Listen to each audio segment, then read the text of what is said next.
चलो next question देखते हैं। Compound with the highest melting point, ऐसा कंपाउंड जिसके जो मेल्टिंग पॉइंट है वो हाईएस्ट है, ठीक है। अब ज़्यादातर ये क्वेश्चन बहुत भारी पूछा जाता है नीट में, ठीक है, आपके पीपीआईएमटी में बहुत ज़्यादा क्वेश्चन ये पूछा जाता है। अब इस क्वेश्चन में पूछा क्या जाता है, जो बेंजीन रिंग होती है आपकी, ठीक है, जो आपकी बेंजीन रिंग है उससे ये क्वेश्चन पूछा जाता है कि जो आपकी बेंजीन रिंग है ऑर्थो, पैरा, मेटा, इनमें से मेल्टिंग पॉइंट किसका हाई होगा, ठीक है। तो ये जो हाई मेल्टिंग पॉइंट है ये हम कैसे पता लगाते हैं, ये जो स्ट्रक्चर बनता है इनमें जो एनर्जी, मतलब जो इसकी स्ट्रक्चर की स्टेबिलिटी है, स्ट्रक्चर जितना ज़्यादा स्टेबल होगा, ठीक है, मेल्टिंग पॉइंट उतना ज़्यादा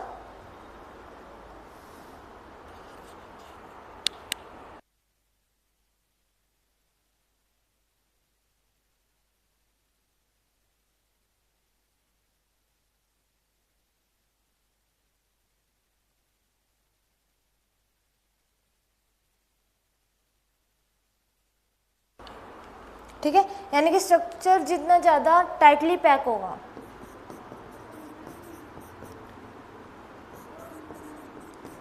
जितना ज़्यादा टाइट पैक होगा उतनी ज़्यादा मेल्टिंग पॉइंट होगी, ठीक है। उतना ज़्यादा क्या कर वो एनर्जी हमें चाहिए इसको ब्रेक करने के लिए, जो लेटाइस है, जो आपका लेटाइस है या फिर जो क्रिस्टल फॉर्मेशन हुई है उसको ब्रेक करने के लिए हमें मेल्टिंग एनर्जी ज़्यादा चाहिए, और एनर्जी ज़्यादा हम कहाँ से लेंगे, मेल्टिंग पॉइंट से। तो इसका मेल्टिंग पॉइंट एनर्जी ज़्यादा होगी तो इसका मेल्टिंग पॉइंट भी क्या होगा, ज़्यादा होगा, ठीक है। तो एक बार देखते हैं, सबसे पहले क्या आपका क्लोरोबेंजीन। क्लोरोबेंजीन मीन्स जो ये रिंग है इसमें एक तरफ ओनली क्लोरीन अटैच है, ठीक है, पहला ऑप्शन आपका ये है।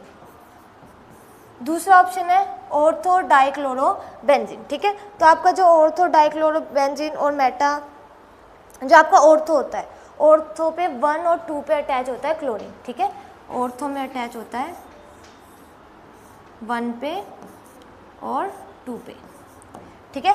मेटा में होता है 1 पे, एक तो अटैच होगा आपका क्लोरीन 1 पे, ठीक है, दूसरा जो अटैच होता है आपका क्लोरीन होता है 3 पे, 1 2 3, ठीक है। ऐसे ही जो आपका पैरा है, पैरा में अटैच होता है क्लोरीन 1 और 4 पे, 1 पे क्लोरीन अटैच होता है और 4 पे, ठीक है। तो अब इनके स्ट्रक्चर के अकॉर्डिंग अगर हम ये देखें कि कौन सा टाइटली पैकिंग है, कौन सा लूज पैकिंग है, तो इनमें से जो टाइटली पैकिंग होता है वो होता है आपका पैरा,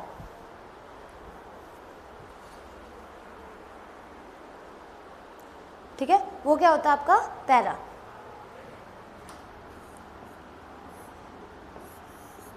ठीक है। इनकी जो क्रिस्टल पैकिंग होती है,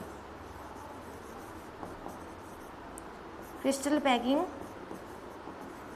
वो बहुत टाइट पैकिंग होती है, जिसकी वजह से इसका जो मेल्टिंग पॉइंट है वो सबसे ज़्यादा होता है पैरा क्लोरोबेंजीन का, ठीक है, डाइक्लोरोबेंजीन का।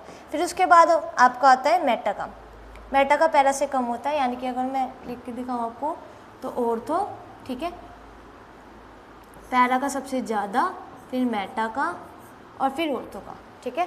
तो ऐसे होता है मेल्टिंग पॉइंट, ओके।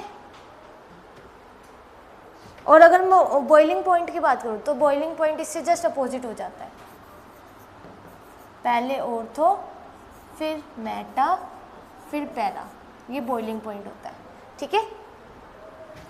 तो अब ये तो हमने देख लिया कि डाइक्लोरोबेंजीन स्टेबिलिटी किसकी ज़्यादा है, क्रिस्टल पैकिंग किस में ज़्यादा है, ठीक है। तो जिसमें क्रिस्टल पैकिंग ज़्यादा होगी उसका मेल्टिंग पॉइंट भी सबसे ज़्यादा होगा। तो अभी हमने देखा क्रिस्टल पैकिंग किसकी सबसे ज़्यादा है, पैरा की, ठीक है। तो आंसर क्या होगा हमारा, para dichlorobenzene.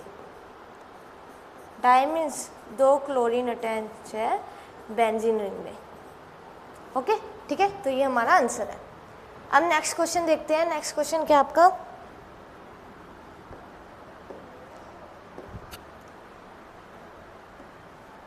Which is not a characteristic of alcohol. इनमें से अल्कोहल का कौन सा कैरेक्टरिस्टिक नहीं है, ठीक है, इनमें से कौन सा अल्कोहल का कैरेक्टरिस्टिक नहीं है, ठीक है। तो एक बार ही पढ़ो क्या क्या ऑप्शन दिए हैं।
चलो लेट्स सी।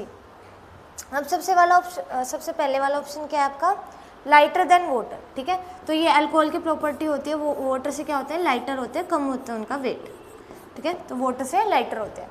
दूसरा क्या बोला है, boiling point rise with molecular weight, जैसे जैसे मोलिकुलर वेट बढ़ेगा तो बॉइलिंग पॉइंट भी बढ़ेगा, ठीक है। अब मोलिकुलर वेट बढ़ता है तो वैन डर वाल्स फोर्स भी बढ़ता है, और वैन डर वाल्स फोर्स अगर ज़्यादा होगा तो बॉइलिंग पॉइंट भी क्या होगा आपका, ज़्यादा होगा, ठीक है। तो ये ऑप्शन भी सही है, जैसे जैसे बॉइलिंग पॉइंट बढ़ेगा तो मोलिकुलर वेट बढ़ेगा तो ऐसे ऐसे बॉइलिंग पॉइंट भी बढ़ेगा। थर्ड वन ऑप्शन क्या आपका, lower members are insoluble in water, ठीक है। जैसे कि लोअर मेंबर आपके कौन कौन होते हैं, लोअर मेंबर अल्कोहल के, जैसे मिथेनॉल, इथेनॉल,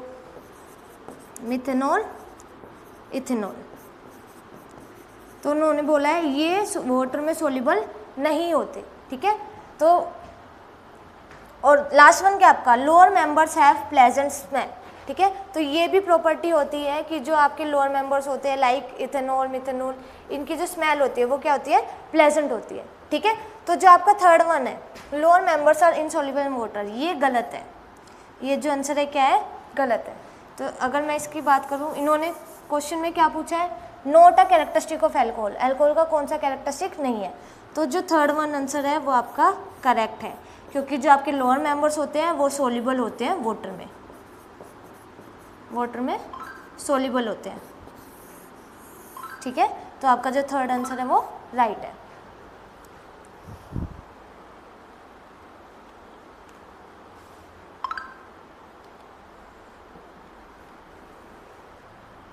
चलो नेक्स्ट क्वेश्चन देखते हैं आपका।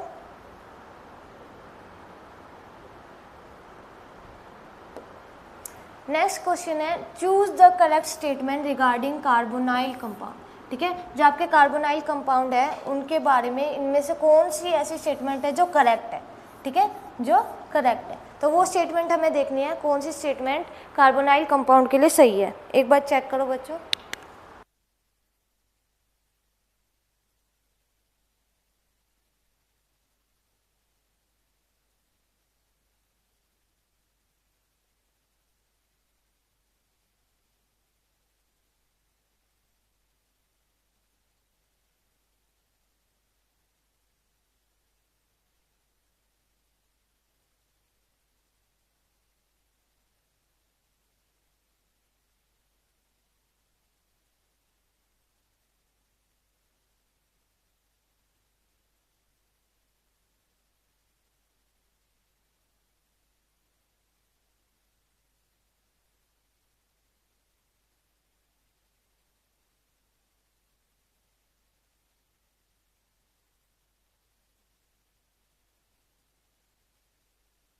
ठीक है, तो लेट्स सी ऑप्शन क्या क्या दे रखे हैं। सबसे पहला क्या है, all aldehyde are insoluble in benzene, ठीक है।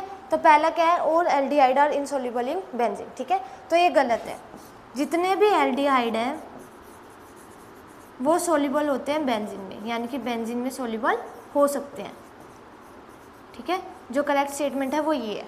ठीक है, ऐसे ही सेकंड देखते हैं, higher aldehydes are more fragrant. ठीक है, तो ये जो है ये बिल्कुल करेक्ट है, ये सही है कि जो आपके हायर एल्डिहाइड है उनकी जो फ्रेगनेंट है वो ज़्यादा होते हैं। ठीक है, तो ये सही है।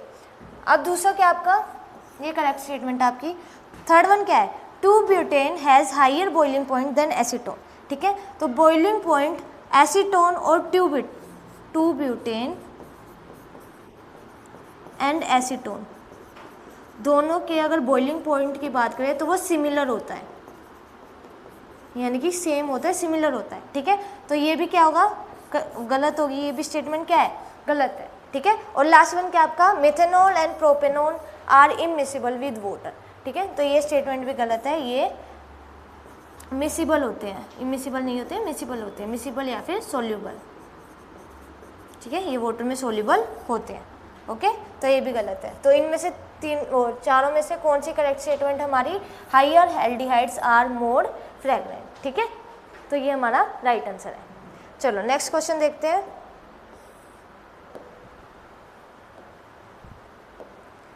Secondary amines can be prepared by, जो आपकी सेकेंडरी अमाइंस है, ठीक है, वो कैसे प्रिपेयर होती है, किसको यूज़ करके जो आपकी सेकेंडरी अमाइंस है वो बनाई जाती है। ठीक है, तो एक बार देखो कैसे, किनको यूज़ करते हैं इन चार ऑप्शन में से।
Okay students, let's see. ठीक है, पहले हम बात करते हैं अमाइंस, अमाइन किसको बोलते हैं।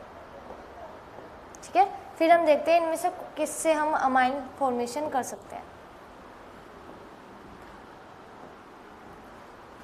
तो जो आपकी अमाइंस है, ठीक है, हम कैसे पता लगाते हैं कि ये प्राइमरी है, प्राइमरी अमाइन है, सेकेंडरी अमाइन है या टर्शरी अमाइन है, सेकेंडरी या फिर टर्शरी।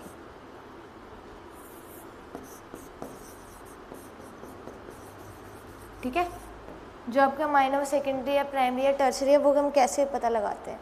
ठीक है, तो वो जो आपका अमोनिया होता है ये कितने कार्बन से अटैच होता है उससे, अगर एक CH3 से अटैच है, अगर एक CH3 से अटैच है तो इसको हम बोलते हैं प्राइमरी अमाइन। ठीक है, अगर NH2 दो कार्बन के बॉन्ड से अटैच है,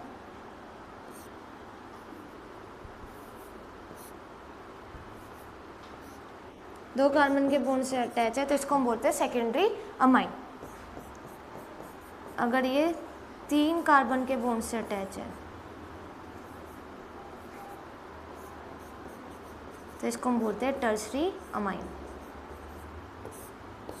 ठीक है, तो लेट्स सी हमें क्या क्या ऑप्शन दे रखे हैं। ठीक है, तो पहला ऑप्शन क्या आपका, reduction of nitriles, reduction of nitriles. ठीक है, तो जब हम नाइट्राइल्स को रिडक्शन करते हैं तो हमें क्या फॉर्मेशन मिलती है, ये हमारी नाइट्राइल्स हैं। ठीक है, अगर हम इसका रिडक्शन करते हैं तो हमें क्या मिलती है, RCH2NH2। तो यहाँ पे एक कार्बन बॉन्ड से अटैच है तो ये क्या होता है हमारा प्राइमरी अमाइन, लेकिन हमें कौन सा आइडेंटिफाई करना है, सेकेंडरी अमाइन। ठीक है, तो आपका जो सेकंड ऑप्शन है वो क्या आपका, नाइट्राइल्स के बाद अमाइड्स, अमाइड्स। ठीक है, अब मैं अमाइड्स के स्ट्रक्चर की बात करूँ तो ये कुछ ऐसे होता है। ओके, ये आपकी अमाइड्स का स्ट्रक्चर होता है।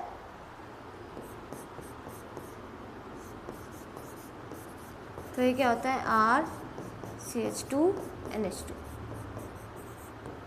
ठीक है, अगर मैं इसका रिडक्शन कराती हूँ तो ये मिलता है हमें रिडक्शन कराने पे, तो यहाँ पे भी ये एक ही कार्बन बॉन्ड से अटैच है, तो ये भी प्राइमरी अमाइन है। ठीक है, लेकिन हमें ये बताना है कि इनमें से किसकी रिडक्शन की वजह से सेकेंडरी अमाइन हमें प्रोवाइड हो रहा है, मिल रहा है। ठीक है, तो नेक्स्ट देखते हैं हम, थर्ड वन आपका क्या है, थर्ड ऑप्शन क्या आपका, reduction of nitro compound. Nitro compound अगर इसका रिडक्शन कर रहे हैं, ठीक है, तो हमें क्या मिलता है,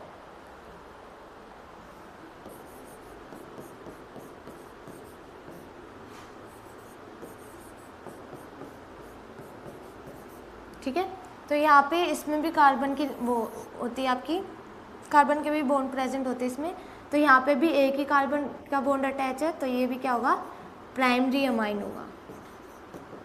ओके, तो लास्ट ऑप्शन देखते हैं, लास्ट ऑप्शन क्या आपका, रिडक्शन ऑफ आइसोनाइट्राइल्स। ठीक है, अगर आइसोनाइट्राइल्स का हम रिडक्शन कर रहे हैं, आइसोनाइट्राइल्स अगर हम इनका रिडक्शन कर रहे हैं आपका, ठीक है, तो उससे क्या मिलेगा हमें,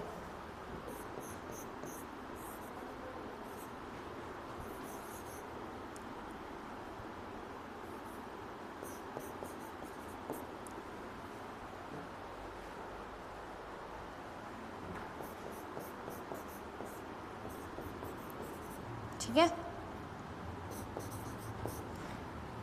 ये मिलेगा, और इसमें क्या है, दो कार्बन बॉन्ड से अटैच है, तो ये क्या होगा, सेकेंडरी अमाइन। तो इसका जो आंसर होगा वो क्या होगा, ठीक है, अभी हमने देखा यहाँ पे भी एक कार्बन के बॉन्ड से अटैच है, यहाँ पे भी एक कार्बन के बॉन्ड से अटैच है, लेकिन यहाँ पे इससे अटैच है और आर रिंग से अटैच है, और आर रिंग में प्रेजेंट होता है कार्बन बॉन्ड। ठीक है, तो दोनों तरफ कार्बन बॉन्ड से अटैच है, तो इसको हम बोलते हैं सेकेंडरी अमाइन। तो आपका आंसर है reduction of isonitriles. Let's see option क्या क्या है। ठीक है, तो रिडक्शन ऑफ नाइट्रो कंपाउंड हमने देखा नहीं होगा। ठीक है, फिर हमने देखा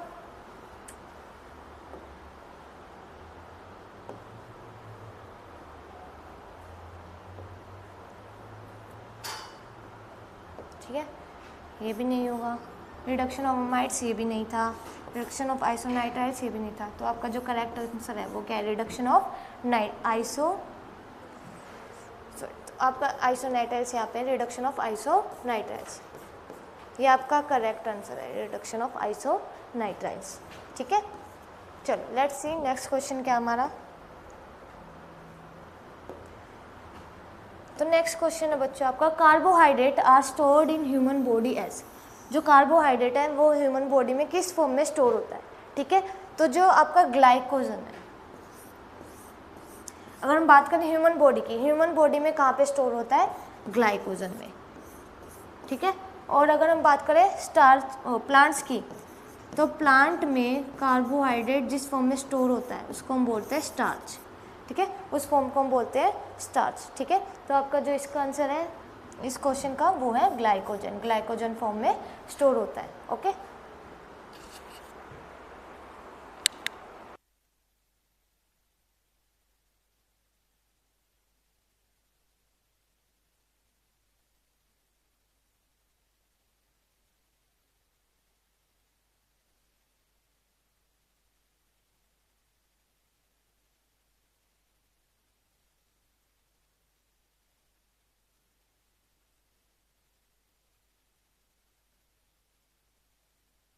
चलो तो लास्ट क्वेश्चन है आपका,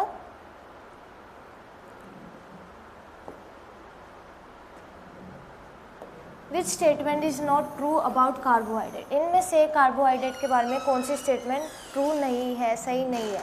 ठीक है, तो पहला कौन सा है, glucose and fructose are monosaccharide. ठीक है, तो ये सही है हमारा कि ग्लूकोज और फ्रक्टोज क्या है, मोनोसैकेराइड कहलाते हैं। ठीक है, दूसरा ऑप्शन क्या आपका, natural glucose and fructose are D form. ये भी सही है कि जो आपका ग्लूकोज और फ्रक्टोज की अगर फॉर्म देखें तो वो डीफॉर्म होती है, जो नेचुरल फॉर्म है डीफॉर्म। ठीक है, डीफॉर्म में प्रेजेंट होते हैं। थर्ड वन क्या आपका, equal molecules D glucose and D fructose form invert sugar, ठीक है, यानी कि equal molecule of D glucose और equal molecule of D fructose दोनों मिलके क्या बनाते हैं, शुगर यानी कि सुक्रोज बनाते हैं, ठीक है। तो ये भी सही है आपका, लेकिन हमें ये बताना है इनमें से कौन सा सही नहीं है, ठीक है। तो हमेशा जब भी क्वेश्चन को आप सोल्व करो, आप हमेशा यही चेक करो कि इनमें से कौन कौन से ऑप्शन नहीं हो सकते, ठीक है, पहले उनको रिमूव कर दो, ठीक है। तो ये भी सही है कि ग्लूकोज फ्रक्टोज मोनोसैकेराइड होते हैं, बिल्कुल होते हैं। दूसरा ऑप्शन क्या बोला, नेचुरल ग्लूकोज एंड फ्रक्टोज दोनों ही क्या है, डी फॉर्म में प्रेजेंट होते हैं, बिल्कुल सही है, डी फॉर्म में प्रेजेंट होते हैं। थर्ड वन क्या है, equal molecule of D glucose और equal molecules of D fructose दोनों मिलके क्या बनाते हैं, शुगर बनाते हैं, जिसको हम सुक्रोज बोलते हैं, ठीक है। ऐसे ही लास्ट ऑप्शन क्या आपका, एल्डिऑक्सीज एग्जिस्ट इन 26 ऑप्टिकल फॉर्म। जो एल्डिऑक्सीज आपकी कार्बोहाइड्रेट की फॉर्म है, तो इन्होंने बोला है कि इसके अंदर अगर हम ऑप्टिकल्स की बात करें तो वो कितने प्रेजेंट होते हैं, 26, ठीक है। तो ये जो है, ये ऑप्शन क्या आपका गलत है, ठीक है, यानी कि अब ये ऑप्शन गलत कैसे है, ये करेक्ट क्यों नहीं है, इसमें क्या प्रॉब्लम है, ठीक है, वो मैं बताती हूँ।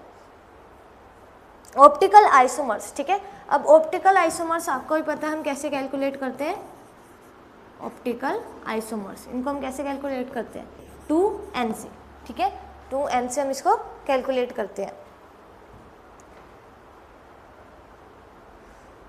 तो एलडी एक्सिस में जो n की वैल्यू होती है, ठीक है, यानी कि कार्बन कितने प्रेजेंट है, तो वो कार्बन जो प्रेजेंट होते हैं वो कितने होते हैं, 4, ठीक है। तो n की वैल्यू क्या हुई, 4।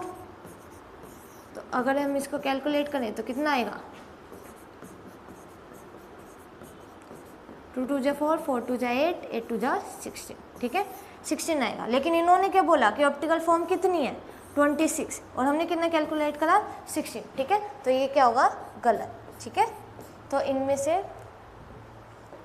अगर मैं क्वेश्चन के अकॉर्डिंग बात करूँ कि which statement is not true, तो जो हमारी लास्ट स्टेटमेंट है वो ट्रू नहीं है अबाउट कार्बोहाइड्रेट, क्योंकि एल्डिऑक्सीज में 16 ऑप्टिकल्स प्रेजेंट होते हैं, नॉट 26 ऑप्टिकल फॉर्म, ओके। तो ये हमारा सही होगा।